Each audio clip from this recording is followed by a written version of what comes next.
Hello everyone. आज मैं आप लोगों को पढ़ाने जा रही हूँ वर्ण विचार। वर्ण विचार। वर्ण वर्ण क्या होता है? वर्ण किसी भी भाषा की सबसे छोटी इकाई को वर्ण कहते हैं। भाषा की यानी भाषा जो है वर्णों से मिलकर के शब्द बनता है और शब्दों से मिलकर के वाक्य बनता है और वाक्यों से ही मिलकर के भाषा बनती है। तो भाषा को बनाने के लिए सबसे पहले आवश्यक है वर्ण। हमारे देवनागरी लिपि में सबसे पहले वर्णमाला की व्यवस्था की गई है। वर्णों से ही वर्णमाला बनता है। वर्णों के व्यवस्थित या क्रमबद्ध समूह को हम क्या कहते हैं? वर्णमाला कहते हैं।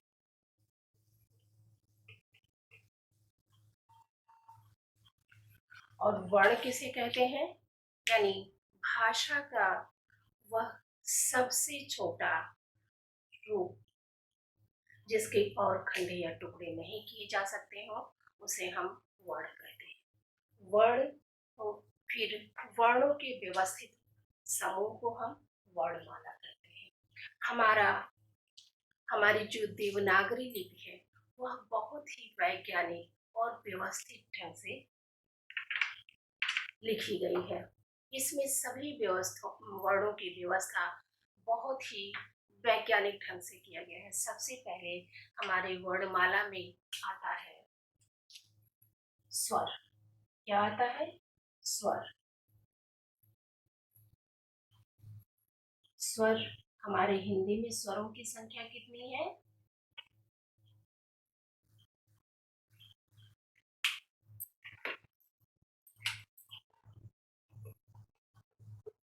अ, आ, ई, ई,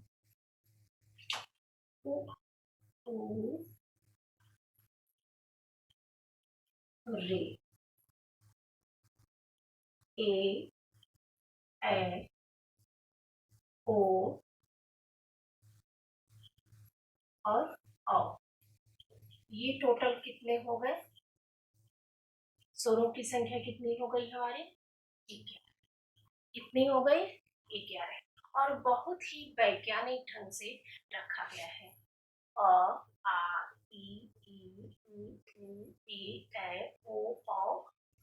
ये हमारे 11 स्वर हैं।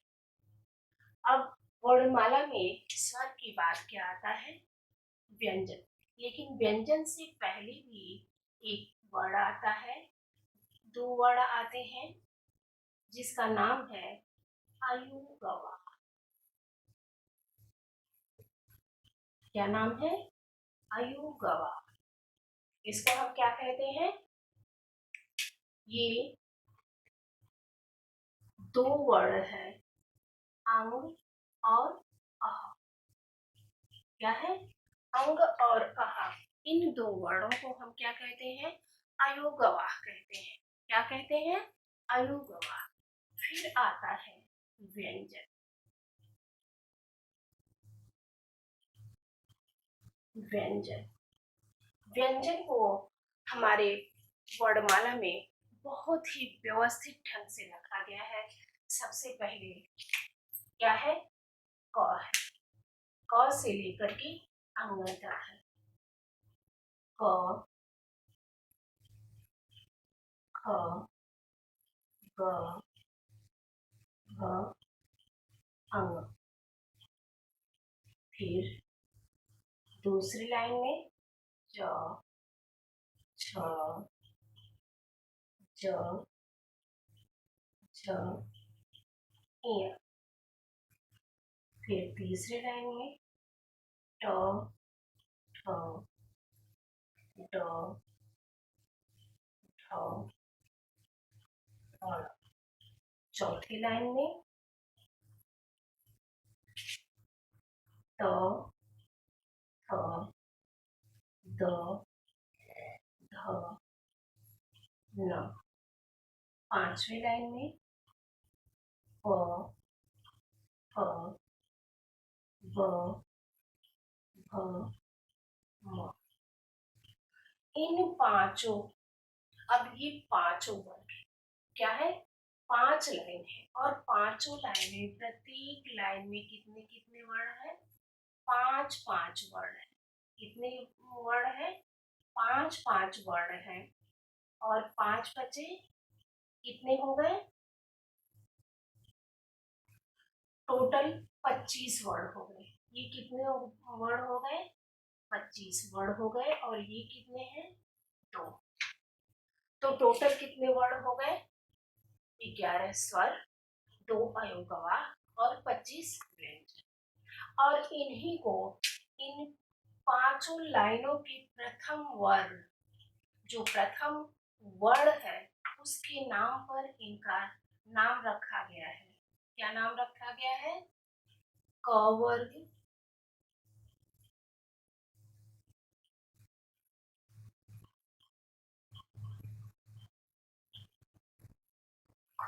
च वर्ग, ट वर्ग, त वर्ग और प वर्ग। और इन्हीं पांचों वर्गों को हम क्या कहते हैं, स्पर्शी व्यंजन भी कहते हैं। क्या कहते हैं, स्पर्श व्यंजन भी कहते हैं। स्पर्श व्यंजन क्या कहते हैं, स्पर्श व्यंजन। अब इसके नीचे फिर वर्ण आता है, क्या है, य,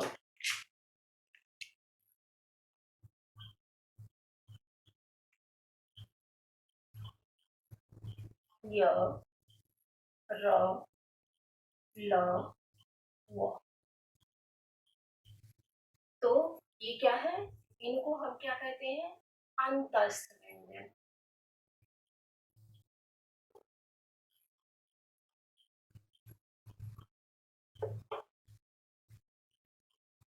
ये चारों वर्ण क्या है, अंतस्थ व्यंजन है। ये चारों वर्ण अंतस्थ व्यंजन है। इसके बाद आता है ऊष्म व्यंजन। ऊष्म व्यंजन, ऊष्म व्यंजन कौन कौन से हैं, ऊष्म व्यंजन श, श, स और ह। ये 4 वर्ण क्या है, ऊष्म व्यंजन है।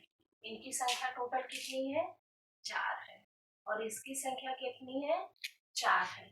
फिर ये कितने बचे, छ, त्र, क्ष, त्र, ज्ञ और स्र। ये 4 व्यंजन क्या है, संयुक्त व्यंजन, या इन्हीं को मिश्रित व्यंजन भी कहते हैं।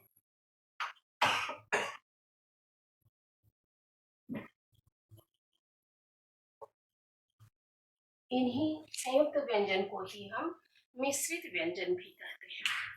यानी टोटल स्वर कितने होगा, 11, अयोगवा 2, व्यंजन स्पर्श व्यंजन 25, 25, अंतस्थ व्यंजन, अंतस्थ व्यंजनों की संख्या हमारी वर्णमाला में 4 है।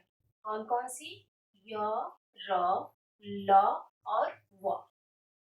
ऊष्म व्यंजन, ऊष्म व्यंजनों की भी संख्या 4 है। कौन कौन सी, श, श, श, स, ह। फिर आता है संयुक्त व्यंजन। संयुक्त व्यंजन को भी, संयुक्त व्यंजन को हम कौन सा व्यंजन कहते हैं, मिश्रित व्यंजन भी कहा जाता है। इसकी संख्या भी 4 है। कौन कौन सी, क्ष, त्र, ज्ञ और स्र। चलिए, ये तो हो गया हमारी वर्णमाला। हमारी वर्णमाला जो देवनागरी लिपि की वर्णमाला है वह बहुत ही वैज्ञानिक ढंग से रखी गई है।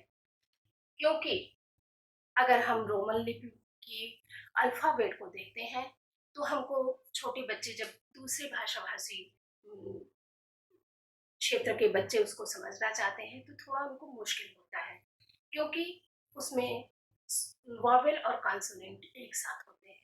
जबकि हमारे देवनागरी लिपि की वर्णमाला में क्या होता है, स्वर और व्यंजनों को अलग अलग रखा गया है और प्रत्येक स्वरों के क्या है, सबकी संख्या निश्चित है और इन संख्याओं को क्या किया गया है, इनकी बनावट अलग अलग की गई है और बनावट के अलावा हमारी वर्णमाला में ऐसी व्यवस्था की गई है कि स्वरों के ही एक निश्चित चिन्ह निर्धारित किए गए हैं। हमारे स्वरों के जो ये सारे स्वर हैं, इनके एक निर्धारित चिन्ह हैं। स्वरों के जो चिन्ह हैं उन्हीं को हम क्या कहते हैं, ये आ का चिन्ह है, किस चीज का चिन्ह है, ये स्वरों के निश्चित चिन्ह को हम क्या कहते हैं, मात्रा कहते हैं। क्या कहते हैं, मात्रा। स्वरों के निश्चित चिन्हों को मात्रा कहते हैं। ये किसी भी वर्ण पर आ की मात्रा, इसकी कोई मात्रा नहीं होती, अ की कोई मात्रा नहीं होती है, लेकिन आ की मात्रा किसी भी वर्ण पर उसकी दाईं तरफ लगाया जाता है।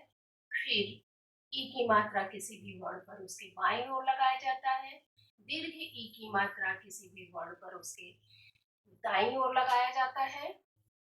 छोटी ई की मात्रा यानी ह्रस्व ई की मात्रा उसके बाईं ओर लगाया जाता है और दीर्घ ई की मात्रा किसी भी वर्ण के दाईं ओर लगाया जाता है।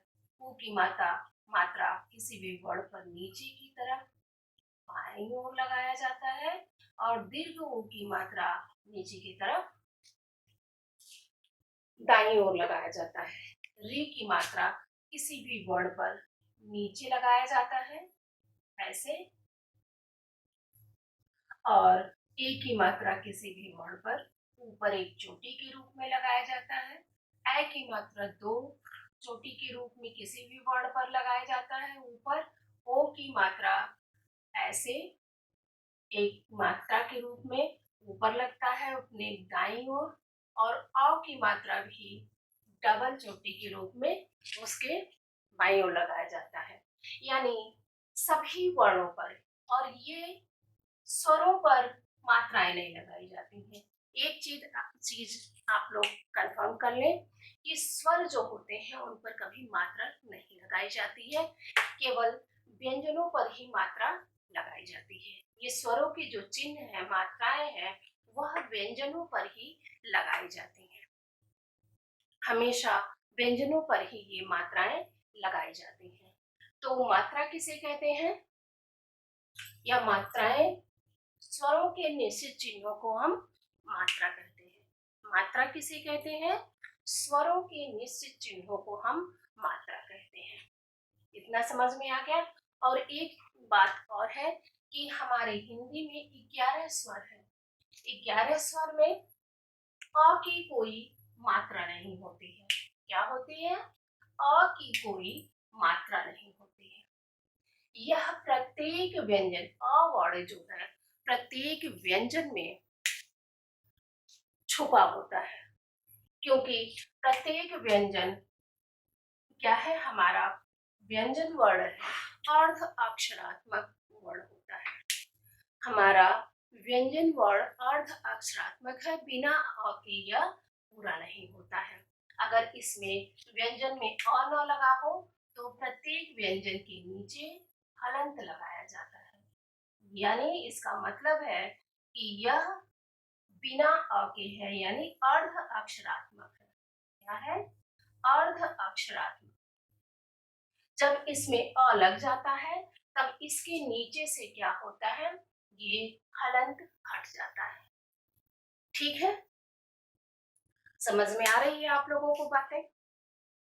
चलिए अब हम आ जाते हैं स्वर पर।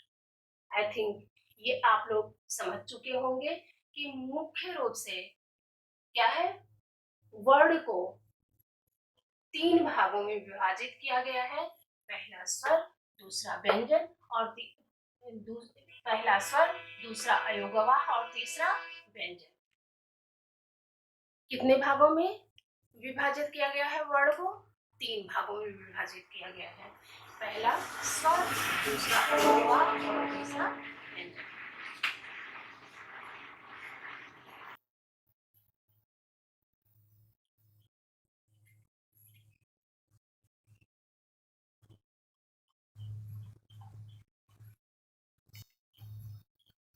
चलिए, तो अभी मैं आप लोगों को स्वर पढ़ाऊंगी। स्वर के भेद, स्वर की परिभाषा क्या होती है, इसके बारे में आप लोगों को बताऊंगी। अगर आप लोगों को यह अच्छा लगे या कुछ कमी लगे तो आप लोग कमेंट करके जरूर बताएं कि इसमें क्या कमी रह गई है, और क्या आप लोगों को बहुत अच्छा लग रहा है ये भी बताएं। ठीक है, चलिए। स्वर, स्वर, अब इसको मैं इरेज करना चाहूंगी। इरेज करूंगी तभी जाकर के मैं आगे का इसके भेद बता पाऊंगी।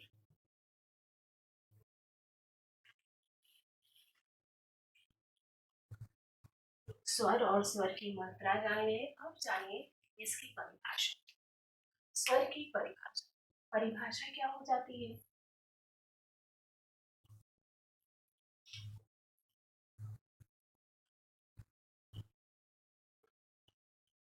स्वर की परिभाषा, स्वर यानी जिन वर्णों का उच्चारण स्वतंत्र रूप से होता है उसे हम स्वर कहते हैं। या दूसरे शब्दों में हम ऐसे भी कह सकते हैं कि जिन वर्णों के उच्चारण में हवा मुंह से बिना किसी रुकावट के बाहर निकलती है उसे हम स्वर कहते हैं।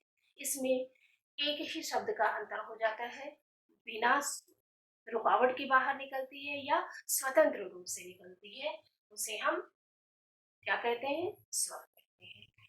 तो स्वर की परिभाषा हो गई, यानी मुंह से जो हवा निर्बाध रूप से बाहर निकलती है उसे हम स्वर कहते हैं। स्वर को मुख्यतः तीन भागों में बांटा गया है। पहला है ह्रस्व स्वर,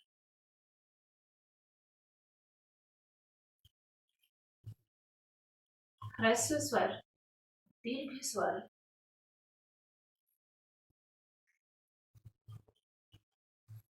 और तीसरा है लोक स्वर।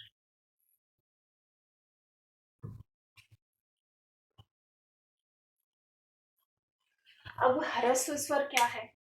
ह्रस्व स्वर यानी जिन स्वरों के उच्चारण में, जिन स्वरों के उच्चारण में सबसे कम समय लगता है, या फिर हम दूसरे शब्दों में कह सकते हैं कि जिन स्वरों के उच्चारण में एक मात्रा का समय लगता है उसे हम ह्रस्व स्वर कहते हैं। जिन स्वरों के उच्चारण में एक मात्रा का समय लगता है या कम समय लगता है उसे हम ह्रस्व स्वर कहते हैं। ह्रस्व स्वर हमारे हिंदी में केवल चार हैं। कौन कौन से? अ, ई, उ और री। ये चार हमारे ह्रस्व स्वर हैं। ह्रस्व स्वरों की संख्या कितनी है? चार है। हिंदी में ह्रस्व स्वरों की संख्या कितनी है? चार है। ये ह्रस्व स्वर है, अ, ई, उ और री। फिर आता है दीर्घ स्वर। दीर्घ स्वर यानी जिन स्वरों के उच्चारण में ह्रस्व स्वरों से दोगुना समय लगता है। जिन स्वरों के उच्चारण में ह्रस्व स्वरों से दोगुना समय लगता है उसे हम दीर्घ स्वर कहते हैं। या फिर दूसरी तरह से भी हम परिभाषा इसकी दे सकते हैं कि जिन स्वरों के उच्चारण में दो मात्रा का समय लगता है उसे हम दीर्घ स्वर कहते हैं। जैसे इसकी संख्या हमारे हिंदी में 7 है। कौन कौन से स्वर हैं? आ, ई, उ, ए, ऐ, ओ, औ।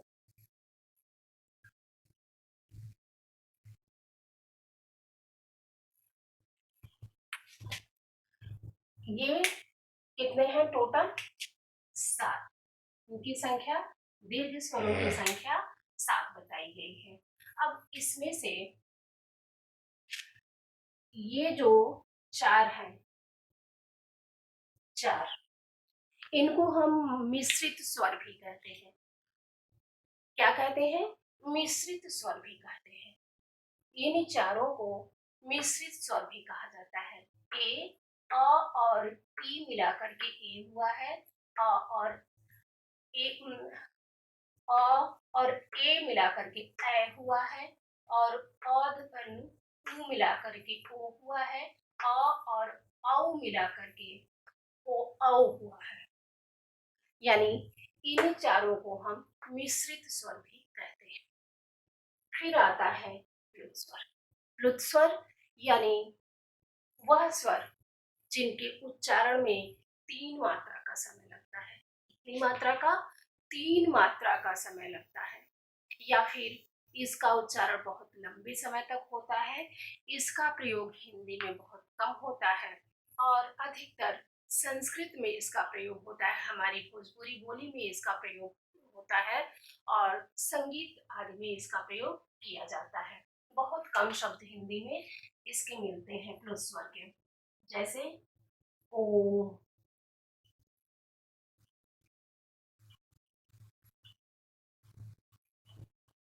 इसका चिन्ह 2 तरह से लिखा जाता है।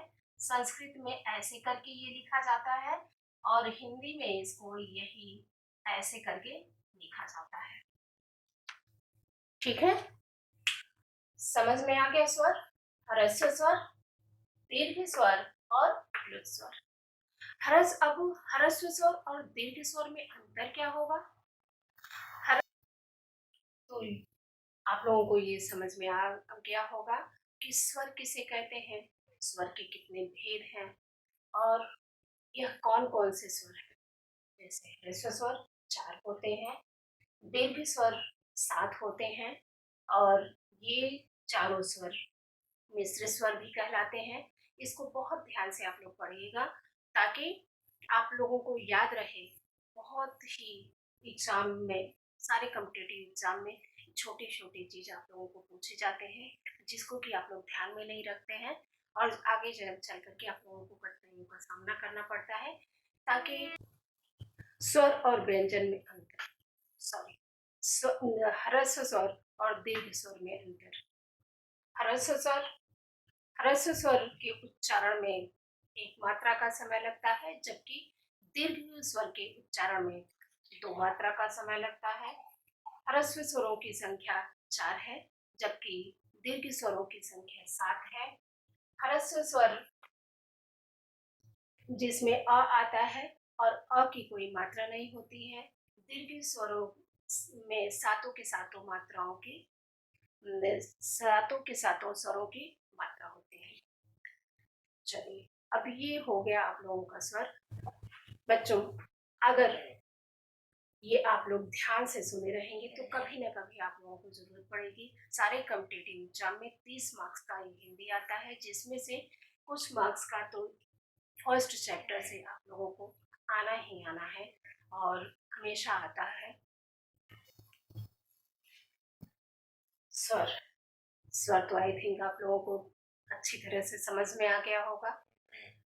बहुत अच्छी बात है, थैंक यू। यह थोड़ा बड़ा हो गया है क्योंकि बड़ा टॉपिक था, अच्छे से समझाना था इसलिए बड़ा हो गया है। अगली वीडियो में मैं आप लोगों को व्यंजन समझाऊंगी और किस तरह के वीडियो, किस चैप्टर में आप लोगों को ज़्यादा डाउट रहता है, क्या नहीं समझ में आता है, ये कमेंट बॉक्स में लिखेंगे तो मैं जो भी टॉपिक कहेंगे, जो भी चैप्टर कहेंगे, मैं डालूंगी आप लोगों के रिक्वेस्ट पर। और अगर अच्छा लगे तो आप लोग जरूर कमेंट करके बताइएगा। Thank you.